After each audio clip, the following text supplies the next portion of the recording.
Hello and welcome to Out of India Theory. Hope you guys are doing well. This is Ramesh. Welcome to the podcast.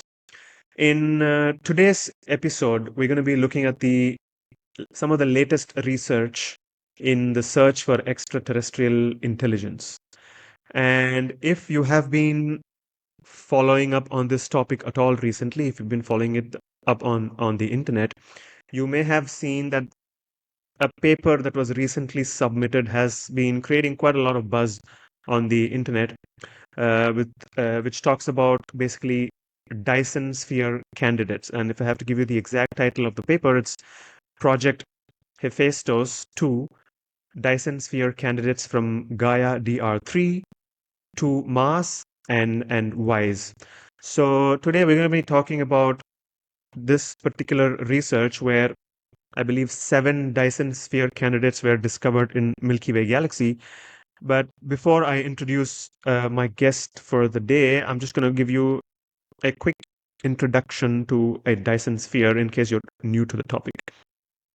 So imagine how human beings extract energy from the sun using solar panels, for example, right? So you have a piece of solar panel and the sun's energy is used to gain energy out of it.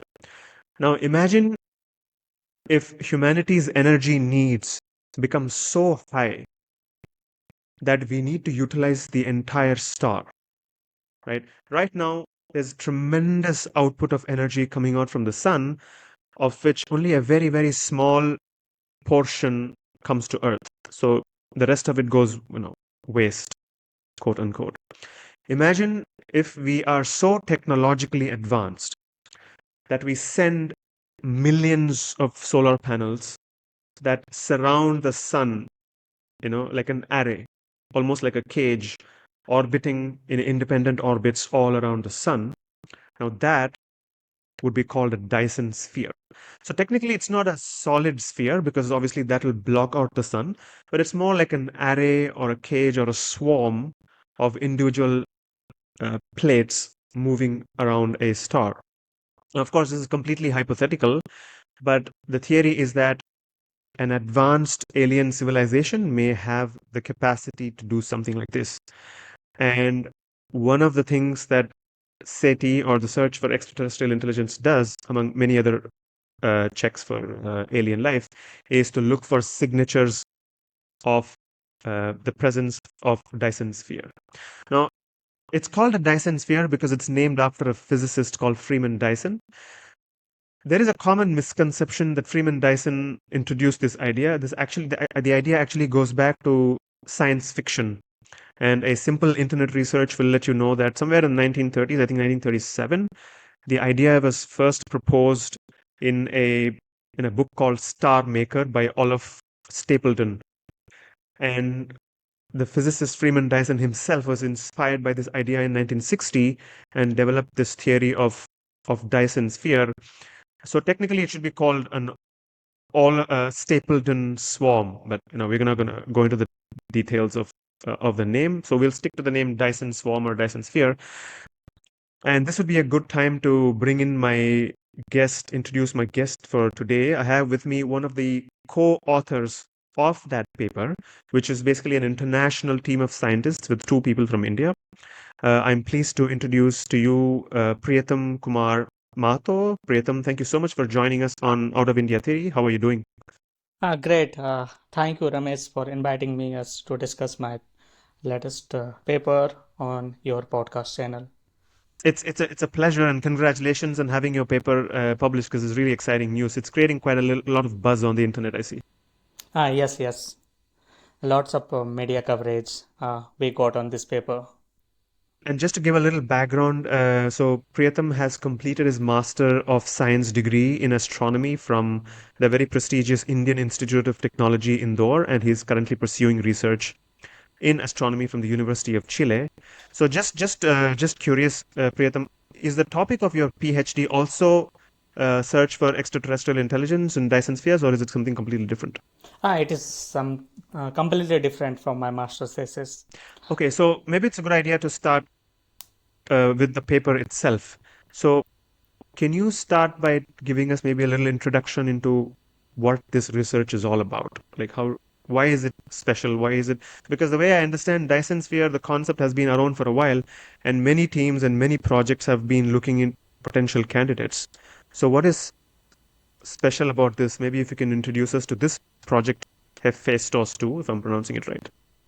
Hephaestus, it's Project Hephaestus. Okay, so let me go to start with the basic things that suppose you humans basically, as we become advanced and advanced, our energy consumptions goes higher and higher Right, because of we are currently using more devices, more technical things, and so the power requirement is large.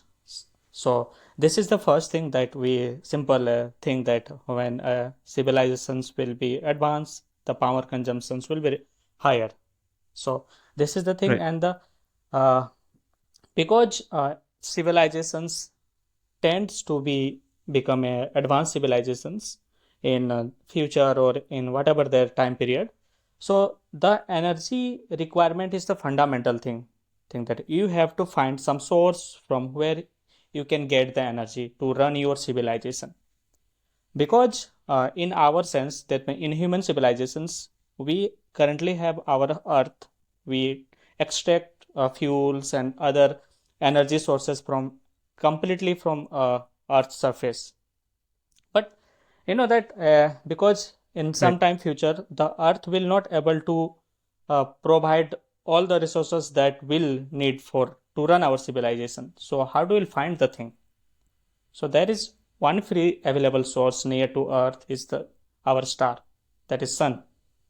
So that then the so we have to harness that energy anyhow. So any means that means the basic example is to harness through the solar cell, that is we all know from our Right. thing. So on the this basis, we thought that because the energy is the fundamental requirement to run any civilization in if life exists in the outer part of the galaxy or somewhere in the universe, simple term. So there must be, that means energy requirement will be the fundamental thing. So if they will be advanced, their energy requirement will be higher. So they have to look something, that means they can Yeah. harness energy from their host star. So that comes to the Dyson Sphere thing. That means some mega structures built by advanced civilizations to harness the radiation energy from their host star to run the civilization. So this is the thing. So because they are highly advanced, then we are assuming that thing, okay, we don't have any sufficient knowledge, but we are assuming that they are highly advanced than us. Okay, so if highly advanced, they will go for the Dyson Sphere because that's the Right. possible a way to harness the energy from their host star. So yeah, and so we are looking for that type of civilizations who have completed or partially constructed Dyson sphere around their host star. So this paper is all about finding those stars which have partially Dyson sphere around their host star. So basically, we found about seven Dyson Sphere candidates out of 5 million objects Right. that we took from the Gaia database. I have a fundamental question, which I also found many people were asking the same thing on the internet, is how how credible? I know that the Dyson sphere is a hypothetical idea, so we haven't been able to do it. Maybe like we don't know for sure if someone has done it. It's a very hypothetical idea.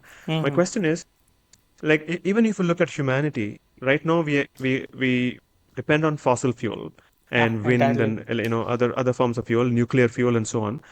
So we think that maybe we will look to the sun, but what about, because people are already talking about harnessing gravity and zero point energy and all these. I mean, it used to be science fiction, but people are actually talking about it seriously in terms of alternate ways of propulsion and things like that. So isn't it possible that maybe the alien civilization won't even bother with harnessing star stellar energy, and they could go for a completely different kind of energy. So what is the, like, according to the theory or the science, the percentage of civilizations which may take this route may be very small, right? Does that make it more, is it more plausible that they will take it, or is it pure speculation? Like, what do I you think about think, that? in my opinion, or as far as I understand, that uh, the because the energy from the stars is almost free. That means you Right, don't have to do lots of research on how. Just you have to build technology that can extract that energy. So I think it will right, be a more convenient way. If suppose you are doing research in nuclear fusions and you try to construct a nuclear fusion reactor in the earth, that will take lots of money and resources as well as time to get that thing. But suppose you will construct the solar cells and you took that energy from the a star, that will be more convenient to get it. right, But yeah, might be right. they have different thoughts and different things. So yeah. Got it. So there's all kinds of possibility, but there is a very minute possibility, a narrow range of possibility that at the right stage of evolution, maybe a species will find it energetically less costly to just do this freely available energy Yes. from the star before pursuing other things. Okay, that's very interesting. So, and how do you look for that? Because I'm sure that um, if you look at the universe, there are trillions of stars. The galaxy has billions of stars and so many potential, candidates. How do you even begin to search for this? Yeah, so it start with basic things just like that. Uh, that suppose we call that a black body spectrum. I think you heard of this thing, or all know that Yeah, yeah, particular to everybody emits some radiations. Suppose if right, it has temperature, then it emits radiations that called the black body curve. So that means particular stars suppose have temperature. Our sun has 5700 Kelvin. So according to that temperature, it emits all the radiations proportion to the spectrum thing, that how the radiation things. right, Okay. But there is another thing that comes, that we cannot create energy, or cannot destroy, not destroy the energy. We just change their form from one form to another form. Okay, that's the yeah. thing. Suppose we burn The law of uh, conservation of energy. a law of conservation of energy, that term, yeah, law of Right, conservation of energy. So that means if there are Dyson sphere in the universe, what their mainly work is that they will take energy from the radiation, and they will use that energy to run their civilizations, to do their works and all these things. And just that means drop the temperature to lower uh, right, scale. That means suppose the right, sun's temperature is 5800 degree, or sorry, 100 kelvins about, and when you that capture that radiations and you convert into electrical and all these things, and you dissipate it at lower temperature, about 100 right, kelvin to 1000 kelvin, we are approximating, but possible it may. Okay, so thing is that right. Yeah. how do you find that thing? So during this phase, we are that means during this process they emit, or the what are called, they waste their energy at lower Infrared radiation. temperature. Right. Okay, so we are looking for that signature corresponding to that particular waste temperature. That means about Okay. in our paper we did that analysis about 100 Kelvin to 1000 Kelvin, within that range. Because of some technical constraint, we are going to discuss if needed that thing. So Okay. we are looking for the, that means black body spectrum particular to that temperature range. Why? Because And suppose how do you know? I'm sorry to interrupt you, yeah. but how do you know that this is the range? Like you did some calculation to find out that. So there is this much of power output from a star. Obviously, you bring it down the temperature, and utilize it for your thing, and there is wastage in terms of heat and other things, and there is a sink. So Mhm. you're talking about the spectrum of this, the wastage that comes out, Yes. and you assume that this wastage will be in a particular frequency range, right? So my Ah, question was, how do we know that? it will So be in that's the this. comes the black body theorem again, black body spectrum again. So that's the called Okay, okay, uh, that's called that means when some depend on the some particular temperature, there will be a particular okay. wavelength corresponding to it. That means at which the black body spectrum will be peak. That means at Got it. particular Okay, wavelength it will emit higher radiation. Okay, okay, so that lambda t wavelength time multiplies with temperature is equal to 2.89 into 10 to the power minus 3 some okay, meter Kelvin. Okay, that's the mathematical okay, okay, description. okay. So corresponding to Got it. that, Okay. we find the wavelength range that we are looking for, or that comes to the far Right. infrared portion of the radiation. Okay. So our database is just like the Gaia. We took advantage of space-based telescopes. That is, just it's Gaia 2 mass. That means Gaia observed in optical band, 2 mass observed in Right. near infrared, and all wide or wide infrared in mid and far mid infrared basically. So Right. because we took advantage of these three bands, optical, near infrared or mid infrared, and corresponding Right. to our temperatures, that meant we are looking for that 100 to 1000 Kelvin. The peak of this, if Dyson sphere lies, then the peak lies will be in the mid infrared portion of the spectrum. Okay. Okay. And So, just for people who don't understand, what are these? What is the Gaia database, the WISE database, and the 2MAS database? Like, what is this?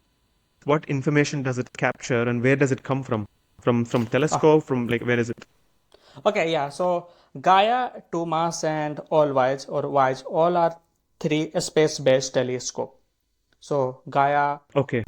Gaia is observing at Gaia is, basically they are doing star survey in our Milky Way. They are Got it. observing Okay. stars around our solar systems, and in the that means if in electromagnetic I can say that the Gaia is observing optical bands, that means corresponding to Right. 400 nanometer to 700 nanometer range. Basically, Uh, visible light. yeah, visible light, basically visible light in the yeah. Okay. And the 2MAS is observing in near infrared, and all WISE is observing in the far infrared. So Okay. almost we are getting data of all the stars nearby us in these two bands. Okay. Okay. And so the data is positional data, or like what is the nature of data? Is like Yeah, you get the position, or yeah. Through Gaia, we got position of the stars. The okay. we get some parallax thing, that means the size, the angle subtended by the things and the stars, and Okay. that's how we can get the distance of the stars from the parallax. Right. It measure a Right. quantity that parallax, and other photometric data, that means it observes in filter wise G band or BP band, RP band. Those are the Okay. especially designed filters, that means looking for some particular range between suppose 400 to 200 nanometer wavelengths is looking for, then 200 or 300 to 500, there is a filter called, then it's Okay. this way Okay. are looking. Okay. And what information do you look for in this data? Like wherever there is that particular frequency appearing Yeah, of actually, that. so because when we look for things, that means we are observing the thing how much energy it radiate or emits in that wavelength range. So we are Right. getting Right. some sort of flux thing or energy things, that how much energy it radiates in that particular wavelength. Got it. But how can we be sure that this is the signature for a Dyson sphere? Because maybe that that could be the natural frequency of the star, or there could be other phenomena around the star, or maybe there could be something else affecting it. Maybe the light from the star has to pass through the gravitational field of a black hole, and maybe it's kind of shifted to a different wavelength. There could be any number of possibilities to Ah, ah, shift that you are frequency, right? right. Because you know that to finding a true Dyson sphere is a too complex thing. We cannot say Okay. with surety that we found a true Dyson sphere candidate. So, Okay. in the sense, because there are lots of other things which exhibits the same characteristics as true Dyson sphere candidate. Right. Because I told you that we are looking for a temperature range between 100 to 1000 Kelvin. But maybe there are lots of Right. other objects in the our nearby which has the Right. same temperature. That means they emit the same spectrum that we are looking for. That means how? Right. So we have to actually we are trying to find some explanation to that thing. Okay. Okay, if we found some physical explanations to how this emission goes, then obviously we have to discard this thing. So suppose I'm taking example, the youngest stellar objects, that means the stars, those are just forming right now. They have a Right. temperature range of about 10 Kelvin to above millions Kelvin. But some part of those forming stars lies between 100 to 1000 Kelvin. So if you suppose Right. we observe stars, then we what do you call that? We got the same spectrum that we are looking for. Right. But actually those are not Dyson spheres. Those are younger stellar objects. That means stars. Those Got are it. just forming right now. So I'm sure the database, so these three databases that you spoke of must be enormous, right? There must be huge Yeah, amount of data enormous. in that from a lot of stars. So we must have a lot of data, and going through this to extract just 7 potential candidates. So that's what I'm fascinated by. How did you do that? Because you must have so much data to finalize 7 candidates. How did you rule out, other possibilities, natural possibilities, or whatever? I remember reading, even for example, if the star has something else orbiting around it, not a Dyson sphere, but maybe just a planet or something else, it will also continue to dim the luminosity from time to time, right? So there are so many Mm-hmm. things. So Yeah. how did you, from this whole, basically it's I know it's an astronomical, well, pun intended, astronomical effort, but also it's a data science effort, right? So you have to go through all that data to do some magic and come up with these 7 candidates. So that's what I'm, how did you go from here to here? Okay, yeah, it's really interesting. That means astronomy is basically combination of computer science, data analysis, and your physics thing. When you Right, combine these all things plus mathematics and all this, and get the astronomer thing. But right, coming to the year part, that how do we did it? Okay, so yeah, right. so there are models that predict the spectrum of the Dyson sphere. So that suppose this is a Dyson sphere, then we'll get some sort of a spectrum that.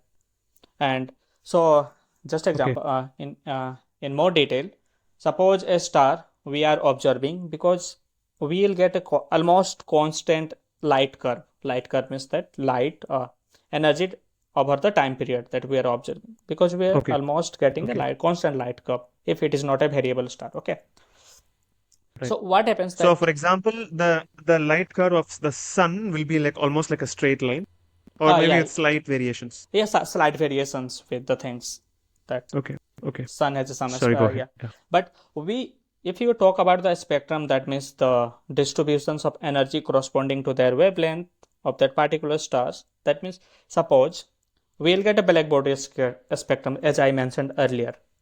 So suppose we will construct Dyson sphere around it. So it's just like that. Suppose you have a bulb and you cover that bulb with some papers or some opaque object. What happens that Right, when in your receiver thing, that when you are seeing, that means you will see darker.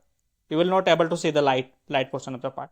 right. But suppose if Yeah, you have a infrared thing, infrared goggles and all these things, but you can see that emission from that paper as well.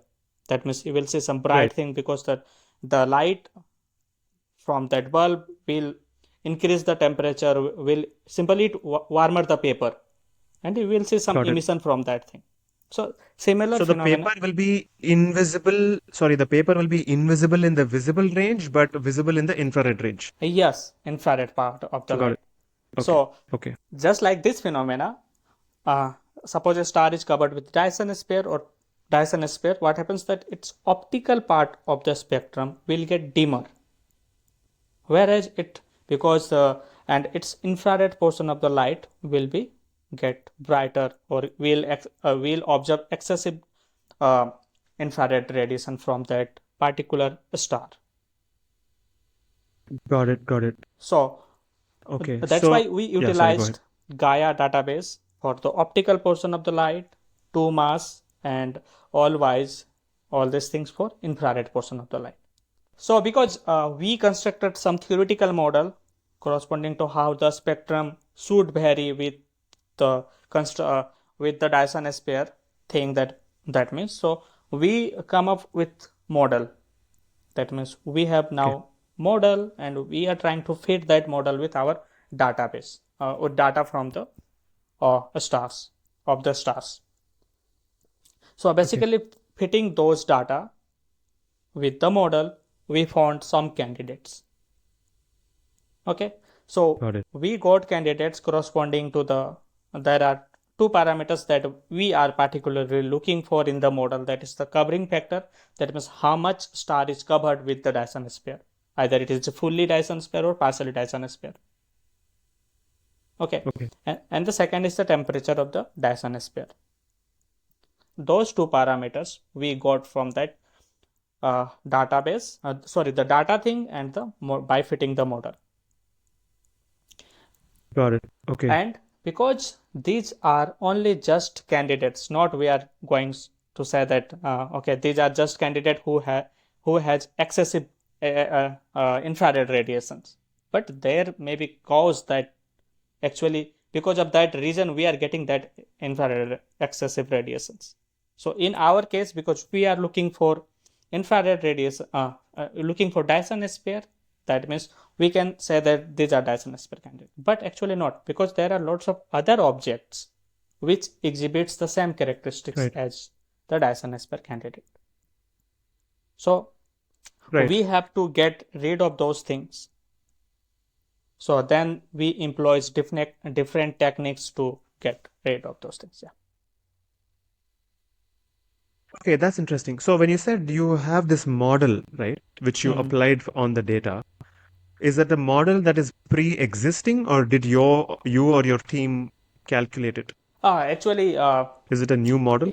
no, this is not a new model, but in the past research paper, this Project Hephaistos 1 and before that were Okay. trying to find Dyson sphere candidates. They theoretized basically this model. Okay. Okay. Okay. So I'm trying to get an idea of the scale. Before applying, the raw data had how many candidates? Maybe before applying the thing, maybe thousands, 10,000, 1 million. I don't know. How Okay, big was the so data? basically we use multiple filters. So the first thing is that we selected stars which lies within 300 parsec. Okay, you know the parsec thing. It's a unit of distance. The distance. Yeah, Yeah. Okay. yeah, distance basically. So 1 parsec is equivalent to 3 light year. That means the distance covered by one light, simply the 3 speed of light times 1 light year. Okay. Okay. Then the multiplied by 3 approximately, not the exact unit. I'm not saying exact, but Okay. this is the Okay. unit thing. So we get all the stars those lies within 300 parsecs. So this is so we got about 5 million objects from that thing. Okay. Okay. So if want to be specific about it, so let me quote the numbers for you. So it's about 5 million, 5 into 10 to the power 6 order of all the south thin lies. Okay. Apart from that, Okay. we because our region of interest is an infrared portion of the light. So we have to look for that, whether that a star is observed in all wise or not. Right. Because our main aim is to look for the infrared part. Right. So we have to look that whether those stars are observed by wise mission or not. Got it. Okay. Okay. So then we come up with about 3.2 into 10 to the power 5. That means we get rid of one order of, that means one order of stars. 10 to the power So 6 to basically, 10 it's to a the power. subset of the first set, right? So the Yes. first superset has 5 million, and then many of them maybe are just available only in the visible, so that will be ruled out. So when you do a intersection of these two sets, and you get only 3 3.2 something, into 10 10 to the power power 5. 5. Okay, got it. Got it. Makes So, sense. Sorry, yeah, and go ahead. after that, we have to look for the error bars on the simply the quality of data. We cannot Okay. rely on the bad data. So Right. we have to go for those things as well. So there are, Right. and after that fitting with the models and all these things, and there are lots of filtrations, because if you find some, because this could be the possible of that excessive noise, then we look for that cause in that our objects, and if we found something like that, we discard that. So we are uh, Okay. we were was thinking that because of this reason we got infrared excess Right. of that particular, so we have to discard that source or that those sources particularly. Right. So What could be the, sorry to interrupt you again, what could be the sources of bad data? When you say bad data, it means it could be instrument error, or what kind of data can corrupt this yeah, thing? because listen, the all the stars don't have or doesn't have a same brightness level that we are looking for, but and Right. also our instrument has some limitations to observing those brightness. Okay. And so those two things plus other multiple physical constraint on the instrument as well as the region we are looking for, then we will get bad quality of data. Suppose that we are taking observations for about 5 minutes for a particular star, but maybe sometime it does happen that the uh, uh, that star is not observed for 5 minutes, it observed for only 1 minute, so it has higher uncertainty. Got it. Okay. Okay. Okay. Okay. So like that we are looking for the error in the data, that means whether this data we can trust or not. Got it. Wow. So there's, it's not such a simple, like Excel, apply, filter, and remove. It's like there are so many calculations, so many levels of processing of data. Yes, that for these things we also use the machine learning and all these things to do our analysis with robustly, simply machine learning techniques Right. with the other. I was going to come to that. That was my next question. So, did you use artificial intelligence and machine learning? Because obviously, you can't do it on such a large sample. It's not manual, right? So you'll have to do. So did you write a program, or like a software to do Yes. this? No, actually, my collaborator, Joe, the first author of the paper, Matthias Vajo, he wrote that machine learning algorithm or code to get through all the stars and tell whether those sources are genuinely our interest of candidate or just other other sources which exhibits this types of characteristics. So uh, Okay. suppose there is a term called the nebular features of the stars. So that means when a stars, because the stars are just stars formed from the dusty regions or Right. dust Yeah. clouds basically. So maybe those stars lies within that region. They were formed from the molecular clouds or the dust cloud, what is simply called the Right. nebular clouds, nebular region. So what happens is those stars, maybe because there are dust particle in the universe or dust clouds, simply not particle, dust clouds which roaming around that thing, maybe Right. that stars comes behind the dust cloud. So what happens, the dust clouds has a property to absorb optical lights. Suppose Got it. Right. in our sense that suppose we are seeing sun and some clouds come in front of it, so what we get, it get dimmer. The luminosity goes down. Luminosity of the stars goes down simply. Right. So we, if we are observing sun basically through our telescope, we will not able to see in optical band. So that's Right. the thing happening with, maybe happening with the stars, because those lies in the nebular regions and the that dusty regions or the dusty clouds block that optical part of the light, and we get a dimmer in optical part, where it's because the cloud, the temperature of the cloud or that star, maybe simply that has that particular temperature, then we'll get infrared excess of radiation. Wow. So that means your software or the machine learning, the algorithm also has to take into not just the star, but it has to take into consideration the environment of around the star. And if there is any doubt or that there could be a cloud, then that will eliminate that also. Yeah. So our model simply training on the on this nebular feature of the nebular feature around the stars, and simply with that model we discard many sources. Right. And star will also become dim if it's going away from you, right? Because Mhm. we know that the universe is expanding and everything's always moving away from us. So won't the luminosity, because I did a bit of research, I mean, there is the absolute luminosity and there's an apparent Apparent, yeah. luminosity, right? Which is, Yeah. so the apparent luminosity won't it be reducing anyway as it is going away from you if the star is moving away But from you?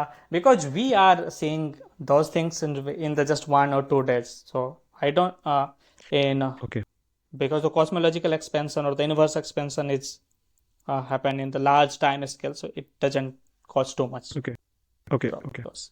okay.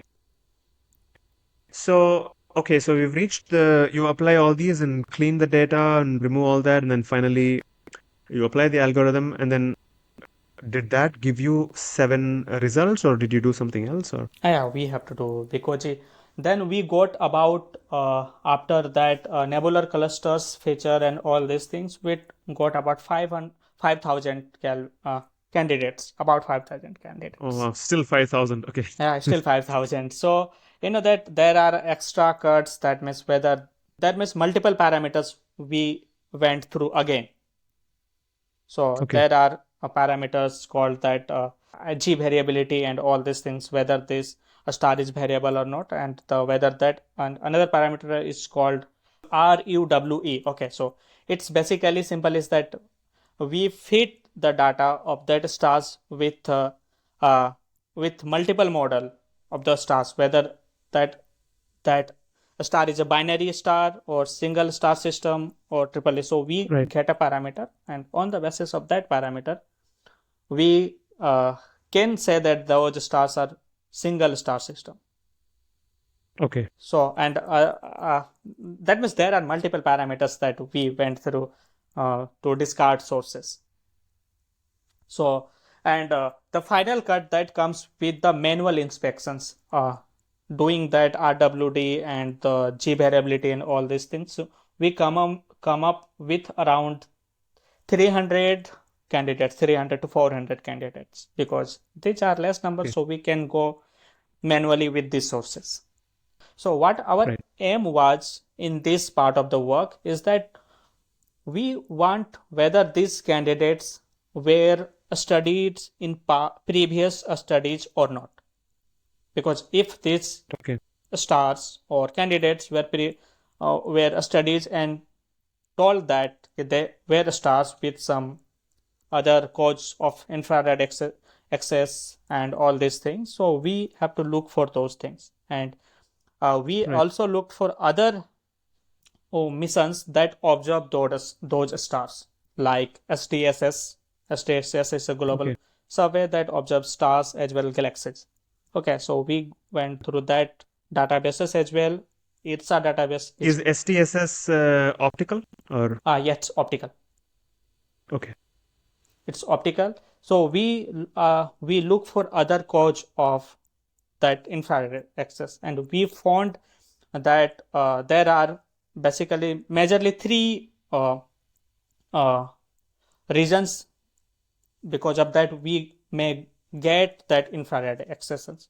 So one is that the primarily one is that is called blending effect. We call it blending effect. So what happens is that when we observe in optical band of the part of the light, we found that this is the our stars and there is a close by a galaxy or some other object nearby it. But when we Right. observe in optical band, what happens that we get it, and that optical that Gaia has a higher angular resolutions, that means to distinguish two objects close by it. That's the angular thing. Okay. So Gaia has a higher angular resolution, so it able to distinguish between this star and this close galaxy. Okay, but what happens that Right. when we observe, we get the data in infrared part of the infrared portion from the Y's and mid to Mars. What happens that what happens? They has Right. low angular resolutions. They were not able to distinguish these sources. They combined it. Got it, got it. It's like the difference between somebody with sharp eyes seeing two different points versus some old person who can't see, you only see Ah, one point. yes, yeah, just like that. So Okay, okay. it will not Makes able to sense. distinguish that thing, and so we get a cumulative infrared accretions from the that particular galaxy as well as the star. So we get Right, a higher infrared, right? So we looked right. for these things, and we found that there are about 100 or 200 particular like these sources.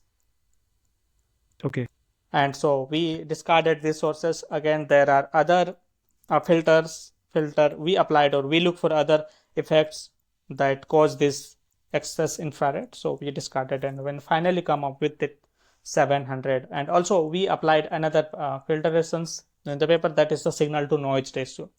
You heard that how much we got signal and compared yeah, to the noise. So yeah, that's the right. parameter. So you set a threshold for this, for the signal to noise ratio. Again, you have some model for that, or Yeah, like at what because level do you want to cut it off? so basically in our analysis, it's about 3.5 in because we mainly our data is the W3 and W4, so it's very it has not a high signal to noise ratio, but we kept it 3.5 as a critical signal to noise ratio. And that brought it down to the final thing, or is That there brought more it to the out to the story? 7 candidates. Yeah, but again, I'm not saying these are just Dyson Sphere candidates. We need a further Right, uh, observations on those candidates to say it they are Dyson Sphere candidate or right, proper. Okay, so because maybe there are other reasons which we don't know, the that right. may be the cause of the infrared excessions or infrared. And I read in the paper that these seven candidates. So first of all, they're all in Milky Way, right? Yeah, Not all in another we galaxy. are observing stars in our Milky Way. We cannot able to resolve stars in other galaxies right now. Maybe the Okay, okay. JWST will able to, but I think that the outside Milky Way we probably we most of the time we are not able to see stars outside the Milky Way. And these stars were M dwarfs. Like, what are M dwarfs? These seven Okay, so candidates. yeah, there are category of stars that is depend on the temperature of the stars and the size that thing. So that M Okay, and M dwarf is the smallest type, not as smallest, but in the mean to the smaller size of the stars, and the O, A, B are the bigger. Whereas our sun is a G type star got it. in between. So I have a question. So if you have finalized these seven M dwarfs as potential Dyson Sphere candidates, do they also have a planetary system around them? Because if there are no planets, then where is the civilization? Yeah, that's a very interesting question. But you know that because we don't have that data to tell whether they have a planet or not, and Okay. because we are looking for Dyson Sphere candidates, we are not doing exoplanets hunting, so we cannot say that they have a planet or not because the Gaia and these Thomas were not able to say that they have a planet or not. They just are observing stars. So we Ah, interesting.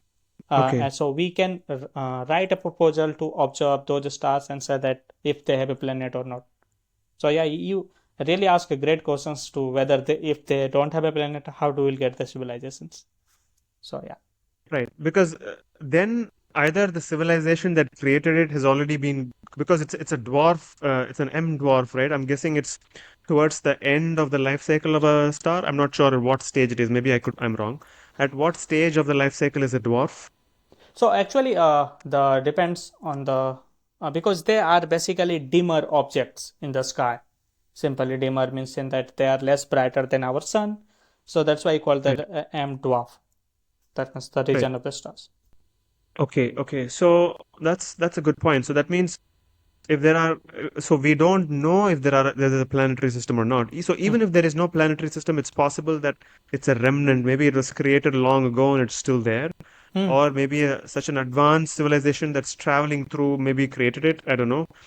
But so the next step, like you said, do we have the technical capability with these with these space telescopes that you mentioned, Gaia or whatever? Can we instruct it to look for planets? Is it possible? No, I think in my opinion, Gaia, the main of the Gaia is to just observe stars to Okay, get its precise location in the Milky Way. Simply just right, map Milky Way. The Gaia's aim is to just map the map of the Milky Way galaxy. So it looks for right, stars and their locations with corresponding to its moving velocity. That is called the, that means all the stars revolving right, around the black hole of the Milky Way. So that's the right, proper motions and all these things. So and apart from right. that, the parallax thing come, we'll get the distance from it, and the other, that the magnitude in G band, blue filter, and the red filter. So that's the work of Gaia. But Got it. we cannot uh, employ these the Gaia to look for the Right. planet. Planets. Yeah, So that's a completely different project, and then there'll be data from there, which we'll have to again take and compare and see if these. yeah. There are other Wow. So that space sounds based like. telescope that is called TACE. So it can How do look you how for do you the spell it? TACE. yeah, TESS, TACE, transiting exoplanet survey satellite. It is also a space-based telescope. Okay, It can look for the exoplanets, whether a star has some planets or not. It can look. got it. So that's where so basically that's where the project ends, right? So basically you took the data that's available and then we applied a lot of programming and cleaning up and everything, and then all the criteria.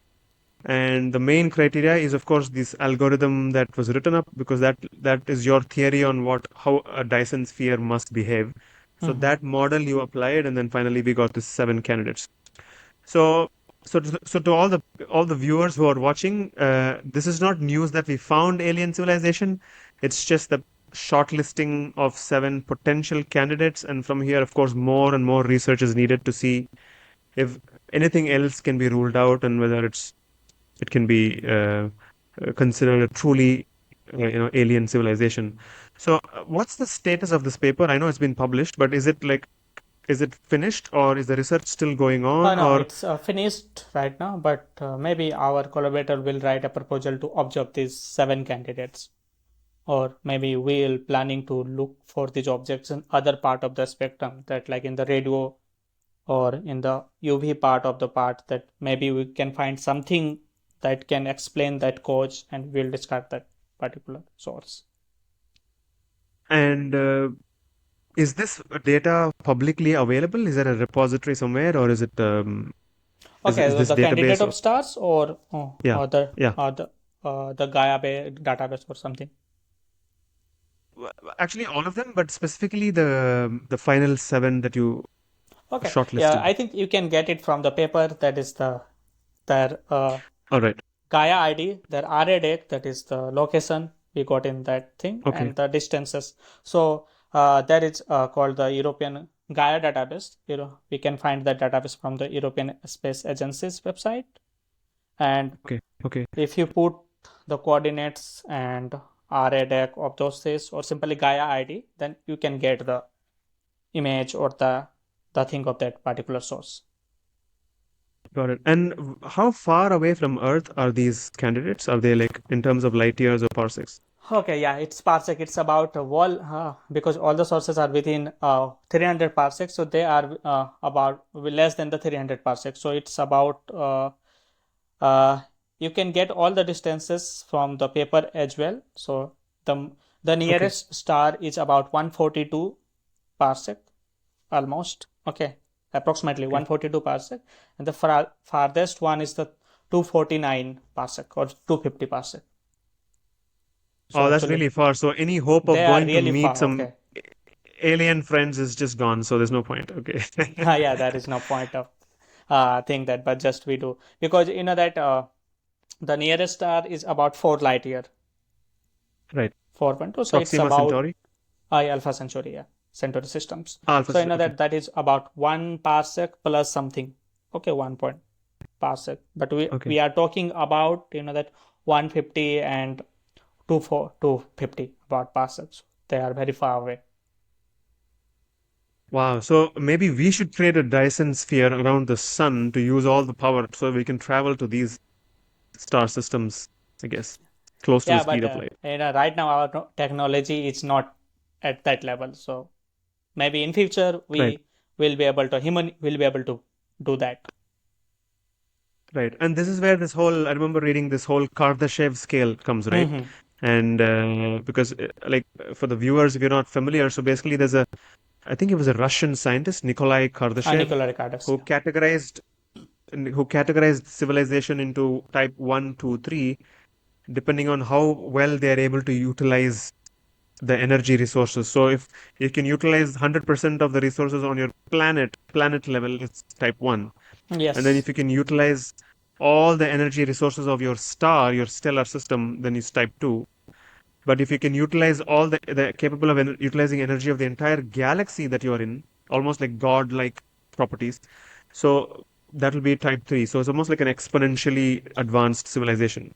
Yes, yes. So I can see that humanity is not even type 1, right? We're Yeah, probably it's 0 about or if zero we point 0.5 or something like this. get a 0.73 something right now. Right. That was, I think, was that Carl Sagan who calculated that? Somebody calculated that. Yes. It's possible. Ah, it's Wow. So that is really fascinating. Thank you for explaining this whole paper and how we arrived at these 7 candidates. And now, obviously, a lot more work needs to be done. I hope other teams, or maybe even Project Hephaistos, there's a Project Hephaistos 3, I hope, where they take up this data and look for other features and continue the research. yeah. So before we wrap up, I had one question, one simple question. How do you find out the distance of a star? Is it based only on luminosity? How far Yeah, away there is it are from us? actually different methods to find the distances, but right now in our purposes or the Gaia, because Gaia measure the parallax thing, the angle subtended. So Right, it's we got an angle, simple trigonometric. Suppose we have a point, this thing, and we are observing this right. point from these two sources, this end and this end. So we get an angle, Okay, this thing. So it depends on the simple right. trigonometric rule that we get, Okay, okay. we know this distance, so we have to know this distance. So simple trigonometric calculations, we can get it. But for from Earth, so you observe from two separate points. Because the Gaia is space and it's moving with that, I think. So we observe that it starts from two So, different points. Say something. okay, okay, okay. At different points of time. So Gaia is here, you take a snap, and then it comes here, and then you take another snap of the same star. Yeah. Got it, got it, got it. Okay, okay. Wow. So that was a very interesting discussion. I think I have one last question to close off before we complete. Yeah. We're almost an hour, so we should stop at some point. Overall, like, what is your experience of the search for extraterrestrial intelligence? Because because I remember there was also other news. I don't know whether you read the news. I think the planet was called K218b, if I'm not wrong. I Kepler think. system, like Let me quickly. Apparently, they found dimethyl sulfide, I think, DMS, which only, at least on Earth, only microorganisms can produce, like life can produce. So people are like finding out these different. So life can be either microorganisms or some, advanced like human beings or birds and animals, or it could be like a Kardashev 1, 2, 3. So the SETI program, or Project Hephaistos, can only find out if they're advanced enough to create a Dyson sphere, right? yes, So yes. there could still be, even if these 7 candidates turned out to be false positive, it still doesn't mean that there are no aliens. It's just that there are so many different possibilities. It's outside the parameters of our search. Yeah, yes, you're right. Absolutely right. There are multiple bricks that we have to turn to know that the life Right, exists because life evolve in multiple phases in our in right, if you observe in our Earth. So and right, will also tends to in multiple things tends to advance. So right. because we SETI or the that our Project Hephaestus is looking for only advanced civilizations, and so we Got it. there are infinite possibility of life that means from single cell to multiple and different phases and all these things. So yeah, there are Yeah, possibility that life exists in some part of the universe or even in our galaxy. right, Maybe they are at right, initially stage, so we will not able to detect them. But yeah, because that Kepler systems has some the DMS thing maybe. Yeah. In future, we will able Yeah. to Yeah. get one of those planets which have that organism thing. Right. Hopefully we find some life outside Earth.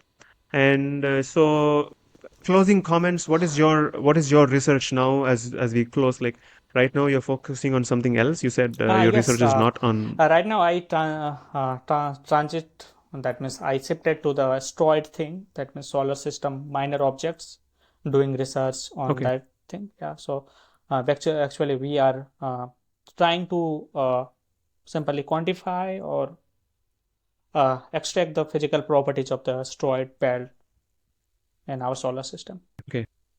Okay. Okay. Wow. So all the best with that, and thank you so much for coming on the channel and explaining the research and the paper to us. And yeah, it was good chatting with you. Thanks so much because it's not very easy to explain all these technical ideas in simple terms, and I think we did a good job of trying to understand what this paper, what the implications of this paper are. So, Priyatam Kumar, thank you so much for joining us on this channel, and I hope you have a wonderful research career. Thanks. Yeah. Thank you, Ramesh, for yeah. It is really a nice chat with you and to discuss my paper. Thanks.